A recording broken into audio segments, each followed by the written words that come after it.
C'est pas n'importe quelle Tesla que je te propose, c'est la Model Y, soit la voiture la plus vendue au monde en 2023. Mais moi, au-delà des chiffres, au-delà de ces records de vente, ce qui m'intéresse beaucoup, c'est de comprendre qu'est-ce qui vous plaît tant dans ce Model Y là. Bienvenue sur En Roue Libre, moi c'est Martin, et aujourd'hui donc, on teste la Tesla Model Y Propulsion.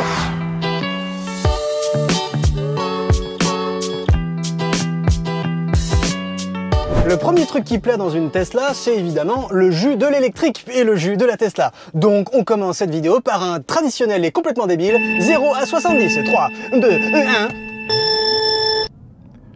1... Ouais, c'est pas non plus le plus gros dragster de la Terre. Je vais pas te raconter de la flûte, on n'a pas la Tesla la plus puissante de toutes les Tesla. Tu mets le pied dedans, tu te retrouves pas avec la tête qui part en arrière, tu sens qu'il y a une vraie présence de la voiture. Et ce que je trouve quelque part presque agréable avec ce modèle Y Propulsion, c'est le fait que justement l'accélération reste humaine.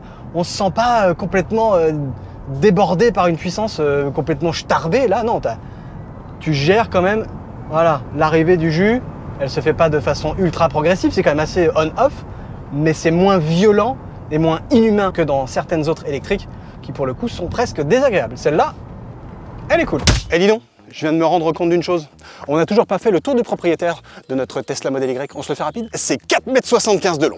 C'est 2,13 m de large avec les rétros déployés et 1,62 m de haut avec les rétros déployés aussi. Tu devras faire le moonwalk pendant 289 cm pour mesurer l'empattement de la Tesla Model Y. Oui, ça fait bien 2,89 m et non, je ne suis pas Michael Jackson, tu l'auras bien remarqué.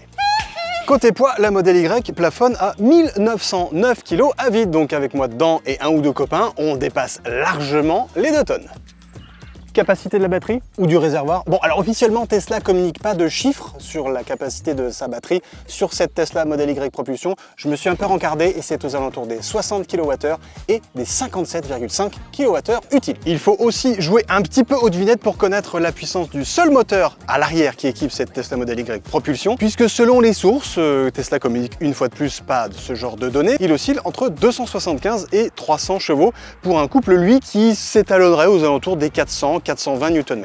Question autonomie, là la marque communique des chiffres WLTP, donc des chiffres qu'il faut prendre avec de grandes pincettes.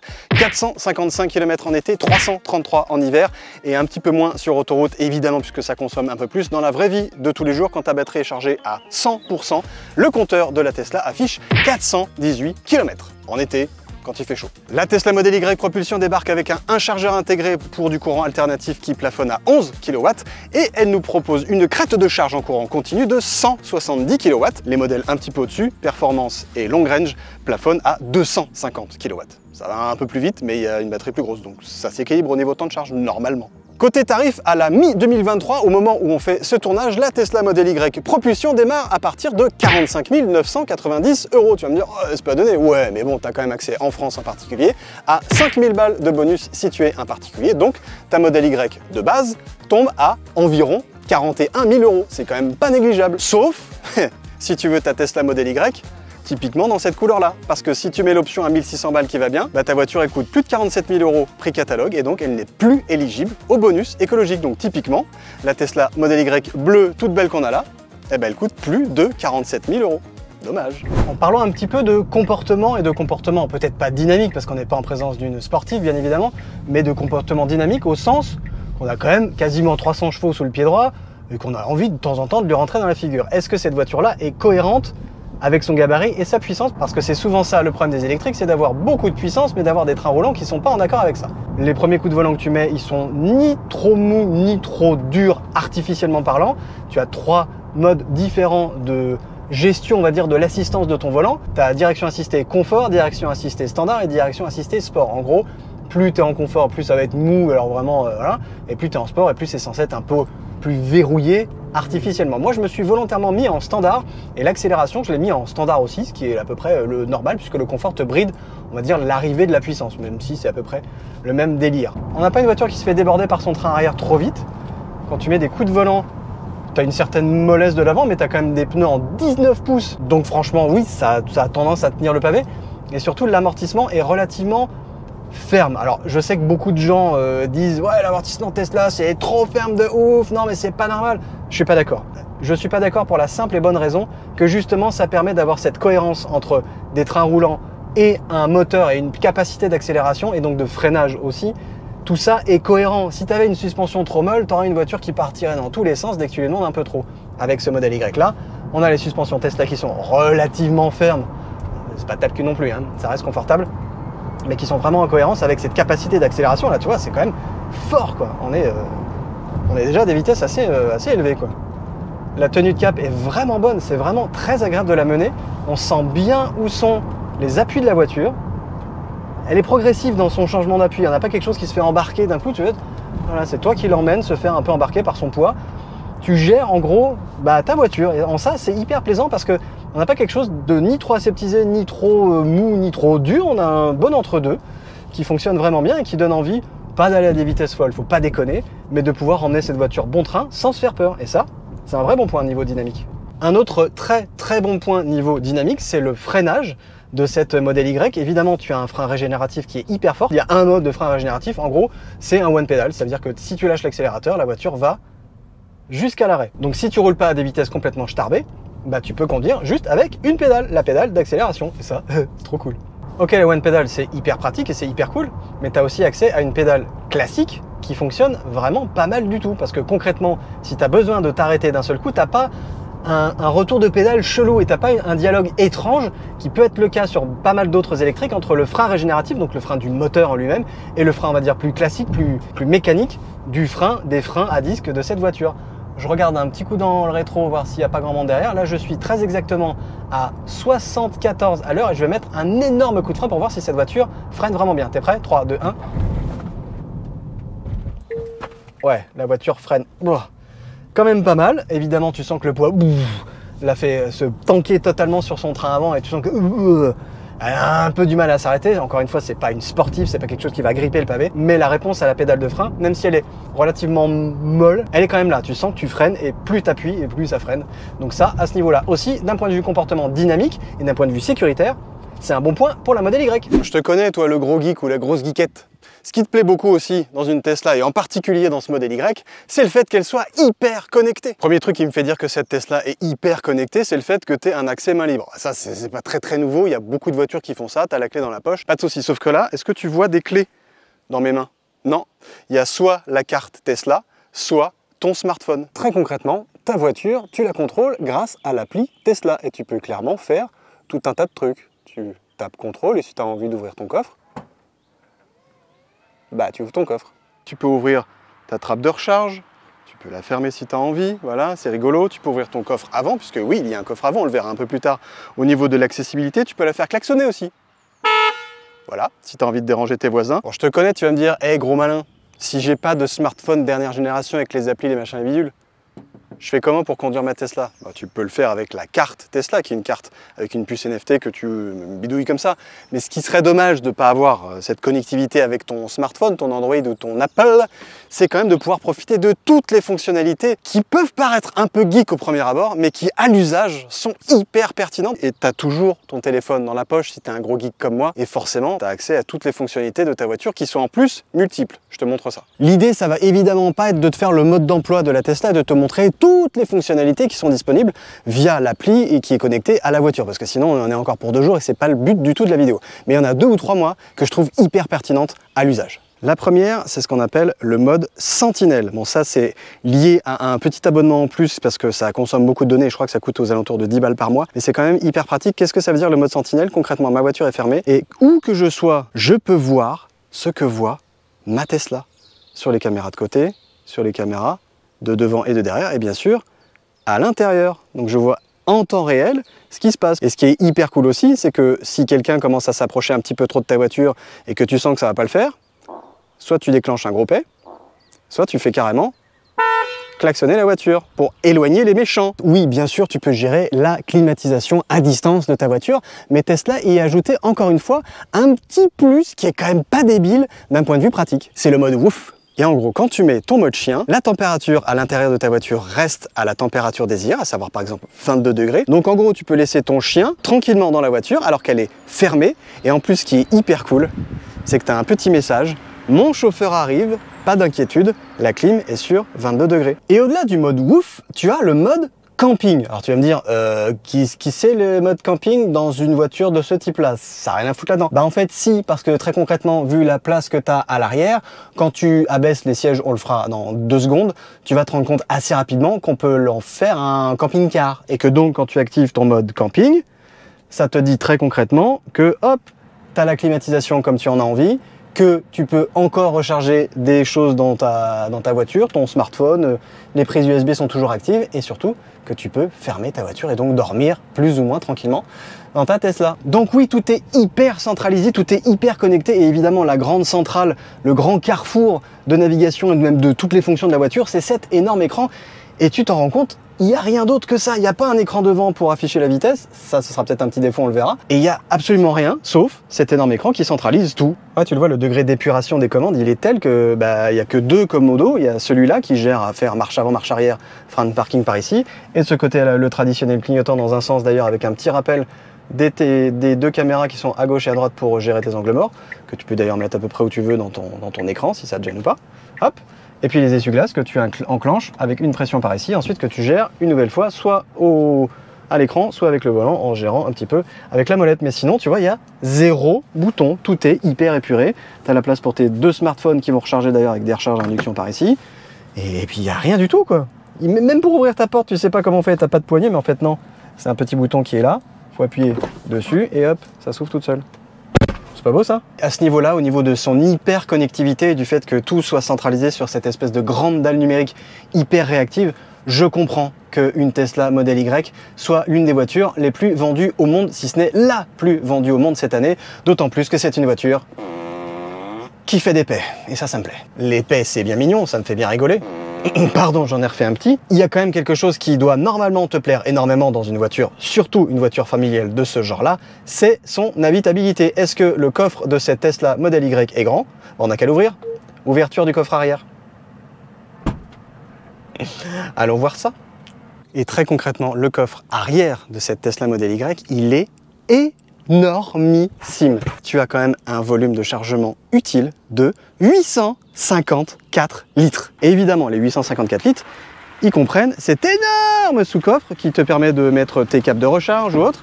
Et il y a même un deuxième bout de sous-coffre par ici où tu peux vraiment moduler à peu près ton coffre comme tu l'entends. Ça, c'est pour le premier coffre. 854 litres à l'arrière, je le ferme avec ma petite appli et sauf que tu te doutes bien, c'est une voiture électrique, donc tu as la possibilité d'avoir un coffre à l'avant que tu ouvres avec ton application une nouvelle fois et qui s'ouvre par ici et qui te propose lui aussi un volume de chargement pas anodin du tout puisqu'on a 117 litres en plus. Et tu le vois, c'est 117 litres qui sont en plus relativement profonds, c'est assez large, enfin, tu peux quand même caser presque 1 ou 2 sacs de plus, tu peux mettre limite un enfant bien plié, je suis sûr que ça rentre, hein. Il faut juste faire attention quand on le ferme, parce que la tôle elle est un peu, voilà, donc il faut fermer gentiment comme ça. Mais sinon, c'est quand même pas mal niveau chargement, qu'est-ce que t'en dis? Donc oui, tu as bien à ta disposition dans cette Tesla Model Y propulsion, mais dans toutes les Tesla Model Y, ce sera la même chose, à 971 litres de saleté à mettre dans ta bagnole. T'imagines le truc? 971 litres pour une bagnole comme ça?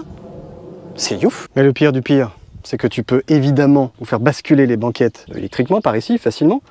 Et que quand tu les fais vraiment basculer, tu as accès à un lit. Et très concrètement, moi qui fais quand même 1,82 m de long, j'arrive à peu près à me rentrer en entier dans le coffre de ma Tesla Model Y. Bon alors, le mode camping, je suis pas persuadé parce que j'ai les pieds qui sont quand même limite et que là, la tête, elle est un peu dans le vide. Donc niveau camping, je suis pas sûr. Par contre, quand tu vas acheter ta commode Fluc du Gluck dans un magasin du genre bleu et jaune d'ameublement, tu sais, un peu voilà, bah là, tu vas pouvoir en mettre. Tu vas peut-être même pouvoir mettre l'orange revu que nous, dis donc. Très clairement, au niveau habitabilité de tes bagages, la Tesla Model Y, elle fait carrément le job. Et je comprends qu'elle te plaise beaucoup à ce niveau-là. Mais est-ce que tes passagers sont logés à la même enseigne? Je me doute que ça ne te surprendra pas, mais à l'arrière de la Tesla Model Y, tes passagers sont exactement à la même enseigne que tes bagages tant à l'arrière qu'à l'avant, c'est-à-dire un espace géant. Je suis réglé avec le siège à l'avant pour moi-même. Encore une fois, je fais un peu plus d'1,80 m, donc je ne suis pas tout petit. J'ai encore énormément de place aux genoux. J'ai une place à la tête qui est gigantesque, vu la grandeur de ce toit d'ailleurs, un peu occultant mais panoramique quand même. Tu as de la place aux épaules, aux coudes, tu as accès sur ce côté-là à un accoudoir. Dommage qu'ils soient un peu troués avec les 2 porte-gobelets, mais qui tombent vraiment pas mal. Dommage aussi qu'on puisse pas le gérer un petit peu plus en hauteur comme ça pour avoir les coudes un peu plus en avant. Mais franchement, en termes de place à l'arrière, t'es quand même pas mal. D'autant plus que du fait que ce soit une voiture électrique et qu'il n'y ait pas de tunnel de transmission, le plancher est plat et tu peux donc allonger tes jambes dans tous les sens. Premier détail qui n'en est pas un, le fait que tu puisses évidemment bidouiller ton siège comme ça, mais tu te rends compte qu'il y a plusieurs degrés d'inclinaison possibles. T'en as un intermédiaire et t'en as un en mode vraiment couchette, voyage de ouf. Ça, c'est hyper cool. Autre détail qui n'en est pas un, je t'en ai parlé il y a quelques instants, le fameux plancher plat, mais aussi, regarde là, sur la 5e place, t'as quoi? Un petit décroché de pied, donc quand tu te mets au milieu à la 5e place, tu peux quand même à peu près allonger tes jambes, ou au moins des deux côtés. Donc tu peux presque voyager tranquille à la place de cette 5e place. Bon, on se le cache pas, c'est comme d'habitude la place la plus dur qu'il soit, et ce sera pas la plus confortable si t'as deux mecs comme moi du même gabarit à côté de toi. Tu voyageras peut-être pas forcément dans un confort très grand. Mais au niveau des pieds, ça c'est cool, le petit décroché, bien joué les gars. Bien joué aussi le fait qu'on a des aérateurs qu'on puisse bidouiller de façon manuelle, ce qui n'est pas le cas à l'avant, ça se gère via l'écran, mais à l'arrière c'est le cas. Tu as deux petites prises USB-C pour recharger des iPads ou ce que tu veux à l'arrière, et tu as accès à deux petites aumônières par ici et là, qui sont toutes dégueulasses quand tu as des chaussures dans tous les sens, ça c'est pas moi, c'est les enfants. Et tu as accès à des petits vides-poches, tu as accès évidemment à quelques haut-parleurs qui vont bien pour te donner un son surround qui tabasse, et tu as quand même une visibilité pas si mal à l'arrière, tu te sens bien dans ta voiture, parce qu'en plus on a les vitres arrière ultra surteintées, et donc quand t'es à l'arrière, t'es total incognito, et ça, c'est la grande classe. Les papas et les mamans ou les grands-parents seront ravis de savoir qu'il y a des attaches isofix. Oui, bon, ça c'est normal, c'est un peu obligatoire dans les voitures. Il n'y en a que deux, il n'y en a pas dans la 5e place. Et tu seras encore plus ravi de savoir que non seulement elles sont relativement bien accessibles, mais surtout qu'on peut attacher facilement les ceintures des petits, ou que même les petits peuvent se débrouiller pour les attacher sans problème. Parce que des fois, les sièges ou les ceintures rentrent l'un ou l'autre sur l'autre, et ça c'est un peu le bordel. Et là, c'est pas le cas. De l'espace, t'en as évidemment aussi à l'avant, à la place du conducteur. Et les 2,89 m d'empattement, une fois de plus, ne sont pas du tout usurpés. Parce qu'encore une fois, là, j'ai réglé mon siège pour moi-même. Et tout tombe bien, et tout est à la fois très centralisé sur cet écran, mais hyper épuré. Tu as une vision globale qui participe à cette sensation d'espace global de la voiture. Tu es un petit peu plus haut du fait de son caractère SUVisant. Mais globalement, ouais, la place... L'espace, c'est ça qui définit l'habitacle de ce modèle Y, et je comprends en ça aussi qui cartonne quoi. Et voilà donc très concrètement la vision que tu as quand tu es à la place du conducteur, que tu mets tes mains sur le volant en cuir, voilà, gainé avec des petites surpiqûres. D'ailleurs, on va parler rapidement de la construction parce qu'on m'en avait dit beaucoup de bien et de moins bien. Oui, j'ai cru comprendre qu'il y avait quelques petits défauts d'assemblage ici ou là. Là, c'est pas trop le cas. Bon, évidemment, si tu regardes d'un peu près, tu vois que les alignements sont pas oufissimes. Que bon voilà, mais globalement c'est quand même plutôt premium. On a accès à une sorte de cuir qu'ils appellent ça cuir vegan. Moi j'appelle ça le cuir un peu sky sur les bords. Alors le petit défaut qu'il a, c'est qu'il est certes chauffant à l'avant comme à l'arrière sur les 5 places, mais il n'est pas ventilé, et quand il fait crève de chaud comme aujourd'hui, ce serait quand même pas mal, parce que tu as quand même tendance à un peu coller un peu des cuisses ou du reste sur ton siège en cuir vegan. Mais au-delà de la blague du cuir vegan et de ces sièges qui ne sont pas ventilés, ils sont quand même, ces assises, ces sièges en particulier à l'avant, hyper confortables. Ils sont à la fois plutôt bien maintenants, c'est pas des baquets évidemment, mais tu as un maintien intéressant sur le côté lombaire, tu vadrouilles pas dans tous les sens. Très rapidement, niveau rangement, à l'avant, tu as accès à un grand vide-poche par ici, quand tu as par exemple une grande bouteille ou une grande gourde. Tu as accès à un grand rangement ici, alors ça a l'air hyper pratique, comme celui-là, mais j'ai presque envie de dire, c'est dommage qu'il n'y ait pas des petits éléments, tu vois, des petits séparateurs, parce que tu as tendance à aller vite plonger ta main. C'est un grand bac, mais oui, j'aurais aimé, tu vois, tu mets ta clé là, tu vas la chercher, c'est un peu le bordel, donc j'aurais aimé peut-être un petit séparateur. Je sais que ça existe, ça se vend, donc c'est bien pour les marchands de petits trucs comme ça. Hop, niveau boîte à gants, tiens, on va demander à la voiture de nous ouvrir la boîte à gants. Ouvre la boîte à gants. Clac, la boîte à gants, pour le coup, elle n'est pas énorme du tout, elle contient pas grand chose. Et niveau rangement, ça s'arrête à peu près là. Ok, la Tesla Model Y Propulsion, elle est bourrée de qualité, mais elle a aussi plein de défauts. Premier défaut, oui, c'est hyper cool d'avoir accès à tout un tas de trucs, en particulier à Netflix, à Disney+, à YouTube, machin, si tu as des comptes déjà à la maison. Sauf qu'il te faut avoir l'abonnement premium, puisque tout ça, ça consomme un max de données, et cet abonnement premium, il coûte quand même 10 balles par mois. Autre défaut de cette Tesla Model Y, mais aussi de toutes les Tesla, il n'y en a aucune qui a l'Apple CarPlay. Et oui, je t'entends crier au scandale, ouais, mais comment je vais faire pour mettre mes applis préférées? Genre, je sais pas, un Waze ou ce genre de truc là. Il y a un truc qui s'appelle le mode Bluetooth, donc c'est un petit défaut. C'est dommage qu'on n'ait pas accès au retour écran de cette application-là en particulier, puisqu'elle te permet de voir où sont les maréchaussées, les radars, tout ça. Tu peux pas. Enfin, si, tu peux. T'as juste à mettre ton smartphone sur le support induction, ouvrir ton appli et le mettre en Bluetooth, et t'as quand même les messages. Et tu vois à peu près ce qui se passe. Donc, ce truc-là, c'est un demi-défaut à mon sens. Ça, par contre, c'est pas un demi-défaut. La poignée de porte, pour l'ouvrir ta porte, t'appuies sur ton petit bouton. Ok, d'accord. Mais si t'as un petit souci d'électricité, ou si t'as un petit souci tout court et que ça marche pas, tu fais comment? Il faut faire gaffe, Parce que oui, il y a bien une poignée qui existe, mais tu vois, je viens de baisser la vitre, parce que quand tu fais ça, avec ta poignée physique, là, hop, eh ben, tu peux péter la vitre de ta Tesla Model Y, parce que oui, tu le vois, il n'y a pas de seuil de vitre. Et donc, si tu l'ouvres un peu fort, bing, tu peux tout casser. Ça aussi, c'est un vrai gros défaut de cette Tesla Model Y. Non, pas la capacité de son coffre. Ça, là, c'est ce cache-coffre de merde. Mais regarde-moi ça, à une main, il faut que tu ailles en dessous, que tu le pousses. Une fois sur deux, il revient dans ta tronche, tu le plies là, il revient comme ça. Oh, il est infernal ce truc, c'est nul ça, c'est nul. Il n'y a pas un truc qui te choque à l'avant? T'as pas l'impression qu'il manque quelque chose? Il n'y a pas d'anti-brouillard. Il n'y a pas d'anti-brouillard sur le modèle propulsion de la Model Y, alors qu'il y en a sur les autres versions. Et les gars, c'est pas un peu des économies de bout de chandelle, ça, parce que les anti-brouillards, c'est quand même parfois pratique. Tout le monde va t'en parler. Tous les propriétaires de Tesla te diront « Waouh, elles sont belles les jantes et tout ». Bon, surtout qu'ici, c'est pas des jantes, mais un enjoliveur qui te dévoile d'ailleurs des jantes magnifiques, si je peux me permettre. Moi, je trouve les jantes de cette Model Y propulsion splendides, mais elles sont hyper giga fragiles. Regarde, bing, un coup de trottoir par ici, bing, un coup de trottoir par là. C'est pas moi, hein, je précise. Mais elles sont trop fragiles, c'est dommage. Il y a un autre truc tout bête qui manque sur une voiture entre guillemets moderne, tant à l'avant qu'à l'arrière, bah ce sont les fameux capteurs à ultrasons. Alors tu vas me dire, oui, oh ça va, les Tesla, elles ont peut-être pas de capteurs ultrasons, en tout cas elles ont été enlevées, mais il y a une intelligence artificielle et puis il y a des capteurs, des caméras dans tous les sens. Oui, c'est vrai, des caméras, t'en as partout, t'en as sur le côté, t'en as 3 devant, t'en as derrière, mais très concrètement, quand tu veux te garer ou quand tu veux manœuvrer, regarde bien, je mets mon truc de recul, derrière, regarde, j'ai mon trépied qui est juste derrière, donc ok, la caméra te permet de le voir, mais la superbe intelligence artificielle là, qui est censée te dire qu'il y a des trucs autour et qu'il faut vite s'arrêter ou quoi aux caisses, bah, elle le voit même pas. Elle voit qu'il y a un petit truc là, mais c'est tout. Le fait d'avoir enlevé les capteurs à ultrasons, objectivement, ça peut être pas mal si l'intelligence artificielle liée à ces fameuses caméras progresse vraiment fort et vraiment vite. Parce que pour l'instant, c'est encore un petit peu ouïa, c'est pas aléatoire, mais c'est pas précis du tout.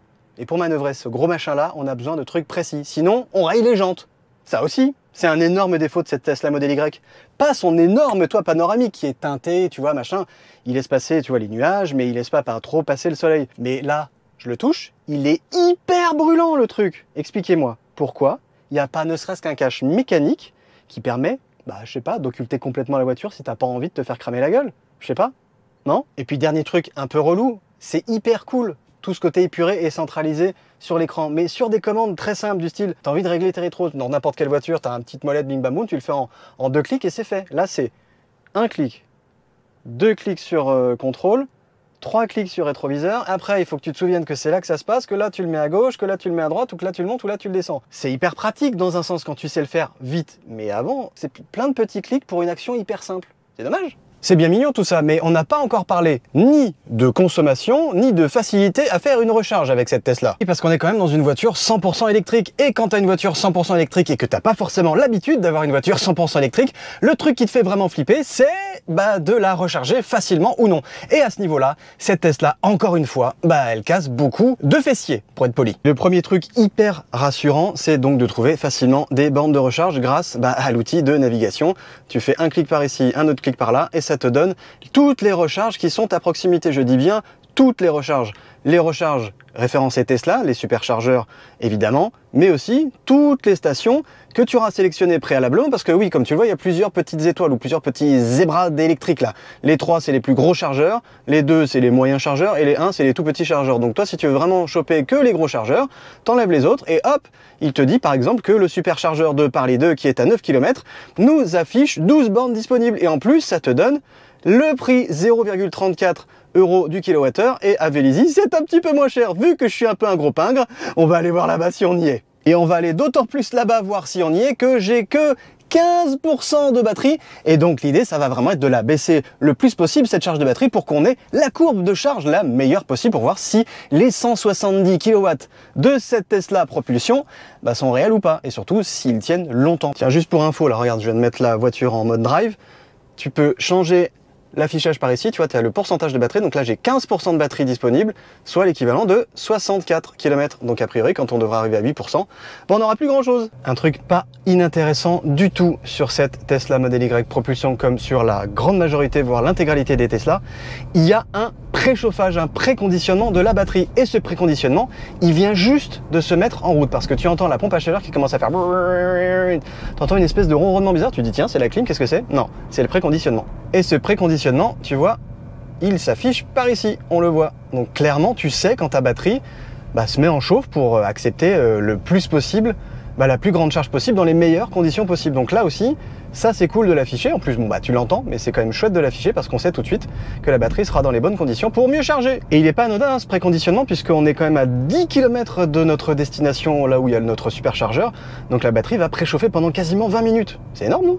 J'avoue, en ville, tu serres un petit peu les fesses du fait quand même du gabarit certain de la bête. Et d'un petit détail pas inintéressant du tout, c'est que tu vois très peu où est l'avant de ta voiture, puisque le capot, tu le vois, il plonge énormément et très vite. Donc tu as un peu du mal à savoir si, en gros, ça passe ou ça passe pas. Alors on va parler chiffres parce que je viens de jeter un œil sur les consommations de notre petit trajet, là, le petit trajet très concrètement de préconditionnement de la batterie. Et oui, ça consomme un peu beaucoup, quoi. Ça consomme un peu très beaucoup parce que regarde, ça c'est le trajet actuel. Nous avons fait 6 km, 15 minutes et une moyenne de 335 Wh au 100 km, donc 33,5 kWh. Ouais, le préconditionnement, oui, ça envoie du steak, quoi. Il est quand même temps qu'on arrive parce qu'il me reste 33 km d'autonomie, soit à peu près 8%. Donc ouais, tu commences pas à te faire la petite flaque, faut pas déconner, mais tu commences à te dire, ouais, c'est quand même bien si on arrive à un charger, voire même un supercharger, et ça tombe bien. Il est là le superchargeur. Bon en plus c'est cool, on n'est pas tout seul, on a deux autres modèles Y d'ailleurs qui sont déjà en train de se recharger. Donc on va faire les choses très simplement. Je vais te montrer comment ça se passe une recharge avec une Tesla. Il n'y a rien de très nouveau, mais il y a quand même 2-3 trucs un peu chic, tu vas voir. Premier truc un peu chic si tu as envie de te la péter, t'ouvres ta trappe en faisant ça. T'ouvres ta porte. Et ce qui est hyper chic, c'est que tu prends ton chargeur, tu le mets là, et t'as pas besoin d'avoir une carte. Eh ouais, parce que la voiture et la borne se reconnaissent et la facturation se fera directement. Donc la charge est en route. Pour info, on a commencé notre charge à 9h51 avec 8% de batterie et on prend déjà 171 kW. On a déjà gagné 8 km et c'est déjà pas mal. Temps restant pour 100%, 40 minutes. On atteint déjà les 17% de batterie, ça fait 2 minutes qu'on charge. Et là, la puissance de charge est passée de 171 kW à 156. Donc on a déjà une petite baisse dans la courbe de charge. C'est pas scandaleux non plus, hein. On a dépassé les 40% de batterie, on a 41% de batterie, il est 10 heures, donc ça fait 9 minutes qu'on charge. Mais la puissance de charge est elle aussi en baisse notable, puisqu'on est à 117 kW, 116 même. Oh là là, ça baisse, ça baisse, ça baisse. Donc non, la courbe de charge, elle va pas te faire toucher les 170 kW max tout le temps jusqu'à 50-60%, comme ça peut être le cas sur certaines voitures, comme par exemple la Ioniq 6, qui touchait sa quasiment pleine puissance de charge jusqu'à 40, 35, 45% de charge de batterie. Et là, tu vois, on approche des 43, 44% de batterie pleine. Là on est à 114 kW, ce qui est encore une fois loin d'être nul, au contraire, hein, c'est plutôt pas mal du tout, puisque ça tient sur la longueur, c'est quand même bien, mais les 170 kW tu les toucheras pas sur une très longue plage, et paf, on vient de passer les 50% de batterie, 51%, soit 214 km d'autonomie en à peine 12 minutes. Tu passes de 8% à 51% en 12 minutes, c'est pas rien ça. Bon, il y a aussi un truc hyper cool hein, dans une Tesla quand tu la recharges, c'est que tu peux profiter de son énorme écran pour mater des films. Tu peux regarder Netflix ou YouTube, par exemple. Tiens, regardons YouTube. Qu'est-ce qu'on pourrait bien regarder? J'ai pas d'idée. Tu peux regarder en roue libre auto, par exemple.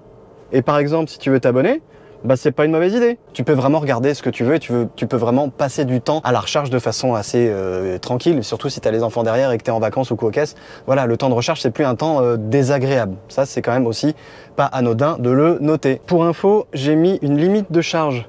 J'ai mis une limite de charge à 79%, puisqu'on est arrivé aux alentours de 8% de batterie, donc je voulais faire en gros un 10-80, tu vois, à peu près ce gap-là. Et ce qui est vachement bien, c'est que, hop, quand tu fais ça, ça te donne tout de suite, donc ça te donne la limite par ici, et ça te donne le temps de charge restant, donc il nous reste encore 6 minutes pour atteindre cette limite de 79%, sachant que là, on est en train de charger à 78 kW et qu'on est à 66% de batterie, soit une autonomie de 276 km. Voilà, on a mis très exactement le temps qu'on a mis, tu feras ton petit calcul parce que moi je suis nul en maths, et donc très exactement à 79% de batterie, on a gagné donc 42 kWh, enfin on a remis ça dans notre batterie, et on a mis pas beaucoup de temps, et tout de suite la charge s'est arrêtée, et tout de suite, là, le connecteur s'est déconnecté de la voiture. Donc il n'y a plus qu'à enlever notre connecteur comme d'hab, clac, la trappe se ferme toute seule, et il n'y a plus qu'à repartir. Bon, il n'y a pas à dire aussi sur la situation de ces superchargeurs, là tu vois, il y en a très exactement 13 sur cette antenne de Vélizy qui est un espèce de gros hub. Je veux dire, depuis tout à l'heure, ça circule dans tous les sens. On est arrivé, il y avait deux modèles Y qui sont déjà repartis, il y a une modèle 3 qui est arrivée, une modèle S qui est là, une modèle 3 qui est là, une modèle... Donc tu vois, ça charge, il y a quand même tout le monde. Là, il y a quoi? Il y a 4 bagnoles qui rechargent en même temps que la mienne, donc on avait quand même pas de souci au niveau de la puissance de recharge. Et en plus, au-delà de cette praticité-là, ce qui est hyper cool, c'est que tu connais le prix de ta recharge, puisque là, on a consommé 43 kWh, on a repris ça dans notre batterie, et le kWh ici est à 0,32. Donc ça te fait un plein aux alentours de, on va dire, allez, un gros 14 €. Donc tu gagnes 14 € pour faire 330 km. Donc oui, là, très clairement, au niveau de l'expérience de recharge et de la facilité avec laquelle tu vas recharger, t'arrives, tu plugs, bing bang boom, tu sais en plus combien tu payes, tu fais ton petit calcul, tu sais à peu près maîtriser ta consommation, tu sais à peu près trouver facilement les superchargeurs Tesla en particulier, tu sais qu'il y en a 10, 12, 13 qui sont disponibles ou non. Donc franchement, à ce niveau-là, ça rassure, quoi. Je veux dire, c'est hyper facile. Maintenant, ce qui va nous intéresser, c'est de savoir si elle consomme beaucoup ou non, en particulier sur autoroute. Si on se faisait un petit trajet rapidos, un petit aller-retour jusqu'à Chartres, là on est aux environs de la vallée de Chevreuse, dans ces coins-là, et on a en gros un petit 40 minutes de route, tu vois, nous sommes très exactement à 54% de batterie, soit une autonomie de 226 km. On a un trajet qui va nous donner 46 km à peu près, quasiment que d'autoroute sur 40 minutes. Et on devrait être aux alentours de Chartres vers 16h avec 39% de batterie. Et évidemment, on se fera le retour. Niveau réglage, tu vois, j'ai mis l'accélération en mode standard, la direction assistée en mode standard. Il fait 27 degrés. La clim est très exactement à 22 degrés et elle le restera. Dernier petit détail et non des moindres, nous allons remettre à zéro le trajet, on va dire le trajet A, puisque c'est celui que on va utiliser là. Ça, c'est le trajet B, c'est la distance totale qu'a parcouru la voiture. Donc, je réinitialise le trajet A, crac. Et comme ça, on aura la conso de notre trajet. On est parti. Et évidemment, le dernier truc, pas des moindres, je vais pas rouler à des vitesses complètement débiles. Ni à 250, puisque de toute façon, je peux pas. Et ni à 120, parce que si je vais sur autoroute, c'est pas pour rouler à 120, c'est pour rouler à 130. Donc moi, quand j'utilise une voiture, qu'elle soit électrique ou pas, je roule sur autoroute à 130 et je vois combien ça consomme. Évidemment, si je vois que ça consomme un peu trop et que je suis un peu ras la gueule, je suis pas débile, je vais aller moins vite. Mais globalement, je roule à 130, ok? On est à peu près stabilisé aux alentours des 129-130, voilà. Et je mets une petite pichenette vers le bas, toung, et t'entends que tranquillement, on a mis le régulateur en route. Et le régulateur, tu vois, il est affiché ici, donc on est à 128. Et tu le règles la vitesse plus ou moins ici. Tu fais 1, 2, hop, 130. Donc ça, c'est hyper pratique. Et si tu fais une deuxième pichenette un peu plus longue, toung toung, et là tu vois que l'assistant de conduite, avec l'assistant de maintien dans la voie, s'est mis en route. Perso, j'avoue, j'aime pas trop, mais je sais qu'il y en a qui aiment bien. C'est pas une conduite autonome, non, c'est une conduite assistée, oui. Il y a un truc qui est hyper appréciable dans cette modèle Y, qu'elle soit propulsion performance ou ce que tu veux, ou long range, c'est le fait qu'elle soit hyper bien insonorisée. L'épaisseur des vitraux qui équipent cette voiture joue énormément, parce que son coefficient de pénétration dans l'air est pas oufissime, je crois qu'il est aux alentours de 0,61, 0,62 si je ne dis pas de bêtises, ce qui est pas débile, mais ce qui est pas ouf non plus, c'est quand même une bonne brique. Mais là, tu vois, on s'entend quasiment pas de bruit d'air, un petit peu quand même. Là, on est pile poil à 130, t'entends les bruits un peu de rétro, t'entends des bruits de roulement, mais c'est pas du tout scandaleux, quoi. Tu mets un peu ta sono et ça passe crème. Premier truc déjà hyper relou, alors que ça fait à peine 15 km qu'on est parti, ça fait pas 5 minutes qu'on est sur l'autoroute que ça me gave déjà. T'oublies de mettre ton clignotant. Ah là ça le fait pas, dis donc, tu vois. Tout à l'heure ça m'a fait genre là c'est pas bien, faut mettre ton clignotant quand tu changes la voie, sinon l'assistant de sécurité se met en route et il est pas content. Là ça le fait moins, il a dû apprendre de ma propre conduite, mais tout à l'heure ça l'a fait 2 fois. Et c'était hyper relou parce que ça te met des bons coups de volant. Ça, c'est un peu casse-bonbon, même si on n'est pas en conduite, entre guillemets, semi-autonome. Je n'ai que le régulateur adaptatif d'enclencher. D'ailleurs, on est pile poil à 130 compteurs et la vitesse GPS que j'affiche ici est, elle aussi, pile poil de 130. Donc, gaffe. ce compteur-là, il est hyper juste. Si tu dis, ouais, non, 135, ouais, t'as 130, t'as raison, ouais. Ce sera 130, 130. On se fait pas un premier point très rapide de consommation? Nous avons roulé très exactement 36 km. Donc on a fait à peu près une trentaine de kilomètres sur autoroute à 129, 130 compteurs, enfin GPS fait foi. Et nous avons une petite application dans la Tesla Model Y, comme dans toutes les Tesla, c'est le même iOS partout. Et en gros, ça nous dit plusieurs choses. Un, ça nous donne des conseils sur l'autonomie. Ça nous dit qu'on aurait économisé 7,8 km en restant en dessous de 110 km/h, ce qui sur autoroute me rend dingue. Par contre, ça dit un truc assez intéressant, et il se met à pleuvoir, tiens, c'est ouf. Ça dit un truc assez intéressant, un vent de 4,8 km/h en provenance du nord a coûté 0,6 km sur ce trajet. Donc ça prend en considération les conditions climatiques et en particulier de vent. C'est pas rien ça. T'imagines, dans le Mistral, dans le test du Ioniq 6 qu'on avait fait la dernière fois avec l'ami Nicolas Meunier, on avait eu un vent défavorable de ouf de plus de 30 ou 40 km/h. Ça avait dû nous coûter beaucoup de kilomètres. J'aurais bien aimé que la voiture nous le dise. D'ailleurs, si tu veux voir ce test-là, ce test est longue distance, je te le remets par ici. J'ai vraiment du mal à m'y faire, même si c'est quand même ici dans le coin en haut à gauche, donc tu as très peu de déport entre là et là avec tes yeux, mais c'est le fait que ta vitesse, elle soit affichée ici et pas devant toi. Ça, c'est quand même un énorme, vrai gros problème de cette Tesla et de toutes les Tesla en général.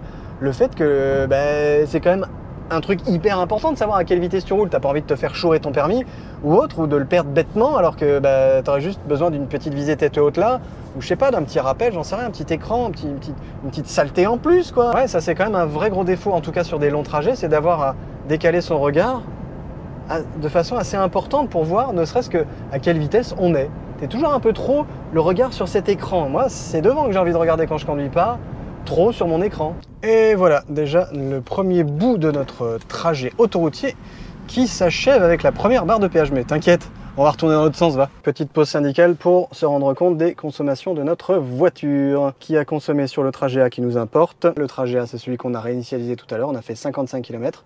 On a consommé 10 kWh à la consommation moyenne de 183 Wh par kilomètre, donc 18,3 au 100. Bon, maintenant, il n'y a plus qu'à retourner de là où on vient. Mais non, on va pas retourner de là où on vient, on va aller un petit peu plus loin encore. On va revenir à Tesla Chambourcy, là où on a pris ce modèle Y là de près. Ça nous fait donc un petit trajet de 74 ou de 97 km, pardon. Et on arrive dans 1h20 avec 8% de batterie. Et on va faire beaucoup d'autoroute, une fois de plus. Donc on va pouvoir affiner encore plus notre consommation globale sur autoroute. On repart avec très exactement 36% de batterie, soit à peu près 150 km d'autonomie. Notre trajet en fait 97 et on devrait arriver avec 7% de batterie. Donc la courbe de charge sera optimale pour les copains de chez Tesla. Petit aspect pratique, la Tesla Model Y, comme tu le sais, c'est une voiture quand même relativement large. Il faut pas se louper quand tu vas prendre ton ticket parce que regarde, les roues, elles sont vraiment pas loin des trottoirs. Et encore une fois, pour tes jantes, vaut mieux avoir le bon compas dans l'œil. Bon, il n'y a vraiment pas à dire, les entrées d'autoroute, les sorties de péage ou autres avec ce genre de voiture électrique, ça reste quand même un vrai moment de pur plaisir parce que l'accélération est quand même pas désagréable. Là, je mets pas les gros coups de pied dedans parce que c'est pas l'intérêt. Le but du jeu, c'est quand même d'avoir une consommation un peu normale, un peu raisonnable. Je suis quand même assez fan, moi, des conseils de conduite que nous donne notre Tesla Model Y parce que sur le trajet que je viens de lui programmer, elle me dit « Vous auriez économisé 4% sur le tronçon actuel en roulant sous les 110 km/h. » Right. Le recours à la pédale de frein vous a coûté 1%, alors que j'ai pas freiné, enfin je crois pas. Peut-être un tout petit peu tout à l'heure un rond-point, mais alors vraiment vite fait. Et la conduite en montée vous a coûté 4,1% et la conduite en descente vous a fait économiser 3,8% sur le tronçon actuel. Donc il prend en compte aussi la déclivité du trajet. Ça c'est quand même pas mal chic ça. Donc ouais, au niveau calcul et au niveau calcul de planification, je pense que cette Tesla, elle fait vraiment le job. Ouais, ça c'est quand même bien rassurant au niveau du voyage longue distance en électrique et même du voyage électrique tout court. C'est le fait que la voiture soit hyper précise tant dans la planification et donc dans sa gestion de l'énergie. Et donc t'aurais pas une petite surprise en disant ouais, d'un seul coup, je suis bon, je suis large, j'ai 20% de batterie, il me reste 50 bandes, je dis une bêtise comme ça, d'un seul coup, black. Comme ça m'est arrivé d'ailleurs sur la Peugeot i208, va voir mon test, je te le remets par ici si tu veux voir de quoi je parle. D'un seul coup, bloup, on avait perdu 15% d'autonomie alors que bon, je me disais je suis à peu près large, je suis bien. Ici c'est nickel, tu sais que pim pam, t'arrives à destination là, j'aurai 11% de batterie, tu vois, même mieux que quand on est parti. Donc ça veut dire que ça recalcule constamment en fonction des conditions climatiques, de ton style de conduite. Il y a quelque chose de très interactif et de très bien foutu dans la gestion de la planification et de la gestion de l'énergie et donc de l'efficience de cette Tesla qui est hyper rassurant globalement dans une voiture électrique. Et ça, c'est un énorme frein à la voiture électrique aujourd'hui au sens large du terme.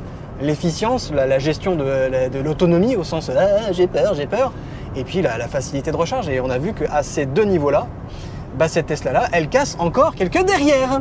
Et nous voilà arrivés à notre destination finale avec cette Tesla Model Y. En tout cas, dans ce grand trajet, on est revenu chez Tesla et on a fait très exactement 149 km au total. 24 kWh de consommé sur la batterie et une moyenne de 16,2 kWh au 100 km, c'est quand même vachement bien. Bon, encore une fois, évidemment, l'essentiel de ce trajet, du moins les 2/3 de ce trajet, on l'a fait sur autoroute et on s'est rendu compte que ça consommait aux alentours des 18,5 kWh au 100 km. Et dès que tu baisses vraiment le rythme et dès que tu te retrouves dans des conditions périurbaines classiques aux alentours de 110, 90, 70 et en dessous, là, la régénération est encore plus grande et tu peux encore minimiser ta consommation. 16,2 kWh au 100. Moi, j'avais quasiment jamais fait ça avec ce genre de gabarit-là de voiture, évidemment, parce que des trucs plus petits, oui, ça consomme beaucoup moins. Mais celle-là, chapeau les gars. Ok, c'est bon, j'ai compris pourquoi Tesla cartonne autant avec ce modèle Y et en particulier avec ce modèle Y propulsion, parce qu'à un tarif aux alentours des 40 000 €, c'est la familiale électrique quasi parfaite. Par contre, je me doute bien que 40 000 €, ça reste une somme pour toi. Et si tu cherches une familiale un petit peu plus contenue en termes de budget, qui contient aussi ses consommations, j'ai pour toi le test du Dacia Jogger hybride. Et si tu cherches une voiture électrique avec une batterie un poil plus grande et une gueule un peu plus affirmée, j'ai aussi pour toi le test de la Hyundai Ioniq 5. Les deux tests sont par ici et on se retrouve tout de suite.